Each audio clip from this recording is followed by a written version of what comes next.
नमस्कार। आज हम एक बहुत ही फैसिनेटिंग सवाल के पीछे की कहानी को समझेंगे। और वो सवाल ये है कि हमारी संस्कृति के पीछे क्या कोई छिपा हुआ लॉजिक, कोई तर्क हो सकता है?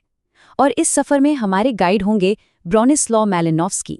तो एक सवाल से शुरू करते हैं, है ना? क्या संस्कृति यानी कल्चर बस कुछ रीति रिवाजों और परंपराओं का एक, कह सकते हैं, रैंडम कलेक्शन है, या फिर इसका कोई गहरा, कोई प्रैक्टिकल मकसद होता है? चलिए आज इसी सवाल का जवाब ढूंढते हैं।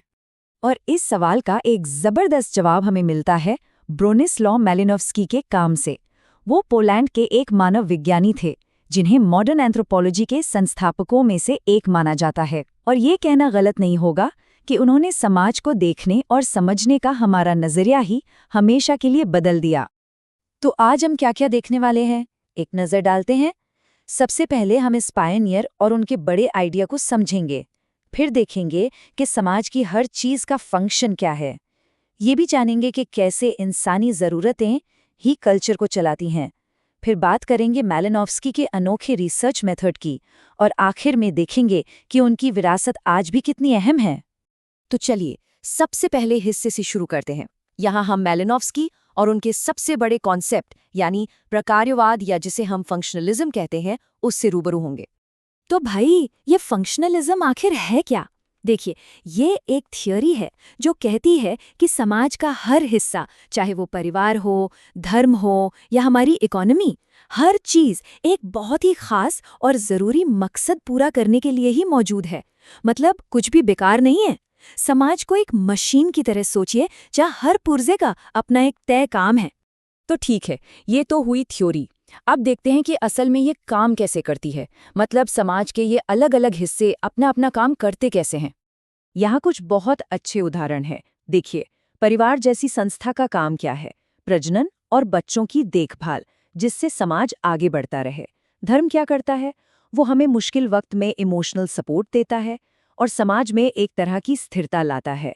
और इकोनॉमी, उसका काम है हमारे संसाधनों जैसे खाना, पानी, घर, इन सब का मैनेजमेंट करना, ताकि हम सब सरवाइव कर सकें। और मैलिनोव्स्की का ये एक वाक्य उनकी पूरी थ्योरी का निचोड़ है। कोई भी संस्कृति बेकार नहीं होती। इसका मतलब ये है कि हर रिवाज, हर परंपरा के पीछे कोई न कोई वजह, कोई न कोई फंक्शन जरूर होता है, भले ही वो हमें पहली नज़र में दिखाई ना दे। हो सकता है कोई आदिवासी डांस हमें सिर्फ मनोरंजन लगे, पर असल में वो समाज को जोड़ने का या अपनी तारीख को याद रखने का एक तरीका हो। अब आते हैं उस आइडिया पर जो मैलिनोव्स्की की पूरी थ्योरी का, कह सकते हैं, इंजन है। वो चीज़ जो कल्चर को चलाती है, और वो है उनकी ज़रूरतों की थ्योरी, जिसे नीड्स थ्योरी भी कहते हैं। तो ये काम कैसे करता है? बहुत सिंपल है। मैलिनोव्स्की कहते हैं, सबसे पहले हमारी कुछ बुनियादी बायोलॉजिकल ज़रूरतें होती हैं, जैसे खाना, घर, सुरक्षा। अब इन ज़रूरतों को पूरा करने के लिए ही कल्चर यानी संस्कृति जन्म लेती है। और जब एक बार कल्चर बन जाता है तो वो खुद कुछ नई ज़रूरतें पैदा करता है, जैसे समाज को चलाने के लिए कानून, ज्ञान को आगे बढ़ाने के लिए शिक्षा, और चीज़ों को व्यवस्थित रखने के लिए एक आर्थिक सिस्टम। तो इस पूरी बात का सार क्या निकला? अगर हम नीड्स थियरी को एक सिंपल से फॉर्मूले में बांधें तो वो ये होगा: कल्चर यानी संस्कृति बराबर है ज़रूरतों को पूरा करने वाला एक सिस्टम। और ये बात छोटी नहीं है, क्योंकि ये हमें दिखाती है कि हमारे बड़े से बड़े सामाजिक रीति रिवाजों की जड़ें भी हमारी सबसे बेसिक बायोलॉजिकल ज़रूरतों में ही छुपी हैं। ठीक है, थ्योरी तो हमें समझ आ गई, पर सवाल ये है कि मैलिनोव्स्की इन नतीजों तक पहुंचे कैसे? उन्होंने ऐसा क्या किया जो उनसे पहले किसी ने नहीं किया था? चलिए अब उनके काम करने के तरीके को समझते हैं। उन्होंने एक रेवोल्यूशनरी तरीका अपनाया, जिसे कहते हैं पार्टिसिपेंट ऑब्जर्वेशन या सहभागी अवलोकन। और ये आज भी रिसर्च की दुनिया में एक गोल्ड स्टैंडर्ड है। इसमें होता क्या है कि रिसर्चर सिर्फ दूर बैठकर नोट्स नहीं बनाता, वो असल में उन लोगों के बीच जाकर रहता है, उनकी रोज़मर्रा की ज़िंदगी को अपनी आंखों से देखता है और उनके रीति रिवाजों में, उनके कामों में खुद हिस्सा लेता है। उनकी सबसे मशहूर किताब है आर्गनॉट्स ऑफ द वेस्टर्न पैसिफिक। ये किताब पूरी तरह से इसी मेथड पर आधारित है।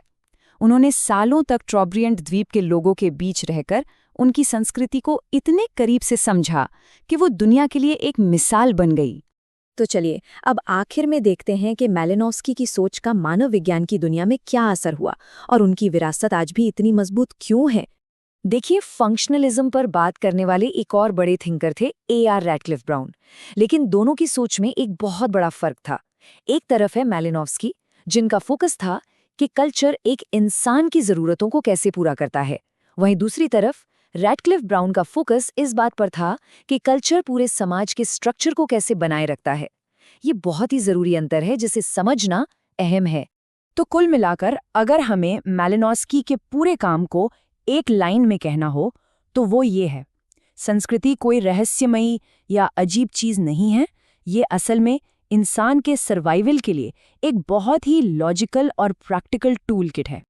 और अब जाते जाते एक सवाल सबके लिए, जरा सोचिए अपनी किसी पसंदीदा सांस्कृतिक परंपरा या त्योहार के बारे में। मैलिनोव्स्की के नज़र से देखें तो वो हमारी कौन सी बुनियादी इंसानी ज़रूरत को पूरा कर रही होगी? इस पर ज़रूर सोचिएगा।